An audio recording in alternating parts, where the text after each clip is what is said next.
দুইটা ভিডিও করতেছি। দেখায় আপনাদের দুইটা টেস্ট অ্যাকচুয়ালি আমি রিভিউ করব। ডংডংটা অনেক আগে বের হয়েছিল, এটাও অনেক পরে।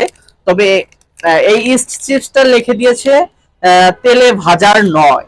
এটা তেলে ভাজে নাই, আমি জানি না এটাও বলছে কিনা এটা তেলে ভাজছে কিনা ভাজে নাই। তো আমি দুইটা রিভিউ করি, এটা তাকে একটা ছিঁড়ে নিচ্ছি।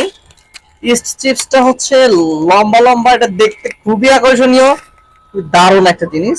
আমি আপনাদের দেখাই, এই যেরকম আগের মতো দেখতে, খুবই সুন্দর দেখতে। তো আমি এটা খেয়ে নিব। প্রথমে হচ্ছে এই ইস্ট চিপসটা নিচ্ছি, বিসমিল্লাহ।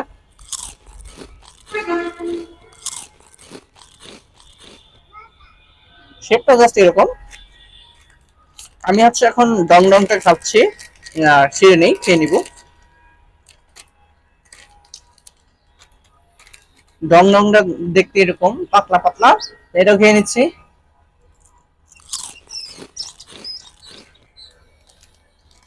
দুইটা দুইটাই স্পাইসি ফ্লেভারের। তো আমার কাছে মনে হয়েছে দুইটা খেয়ে, দুইটাই যেহেতু বাচ্চাদের পছন্দ, তারপরেও আমার কাছে আমার টেস্ট অনুযায়ী এটা বেস্ট লেগেছে। ডং ডংটা বেস্ট। এটা হচ্ছে 10-এ আমি 6 দিব, এটা 10-এ 8 দিব। তো দুইটাই আমার প্রিয়, কিন্তু এটা একটু বেশি প্রিয়। তো আপনারা ট্রাই করেন। আল্লাহ হাফেজ।